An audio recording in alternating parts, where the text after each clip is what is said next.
महायुतीने हातकणंगले लोकसभा मतदारसंघाबाबत आपल्याला विश्वासात घेतलेले नाही.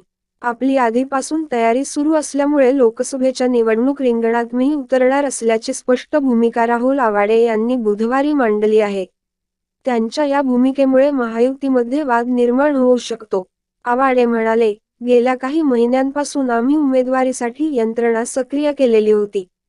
आता निवडणुकीला काही दिवस शिल्लक आहेत. त्यामुळे काम थांबविणे अवघड आहे. महायुतीचा हातकणंगले लोकसभा मतदारसंघातील उमेदवार ठरविताना आम्हाला विश्वासात घेतले गेले नाही. त्यामुळे ही निवडणूक लढविण्याचा निर्णय मी घेतलेला आहे. शिवसेनेचे विद्यमान खासदार धैर्यशील माने यांनाच उमेदवारी मिळणार असल्याचे निश्चित झाले आहे. गुरुवारी पहाटे मुख्यमंत्री एकनाथ शिंदे यांच्या वर्षा निवासस्थानी याबाबत अंतिम चर्चा होऊन माने यांच्या उमेदवारीला हिरवा कंदील मिळाला आहे.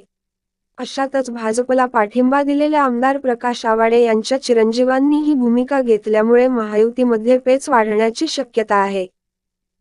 यावर तुम्हाला काय वाटते कमेंट बॉक्समध्ये लिहा. चॅनेलला सबस्क्राईब केले नसेल तर नक्की सबस्क्राईब करा. जगात भारी कोल्हापुरी.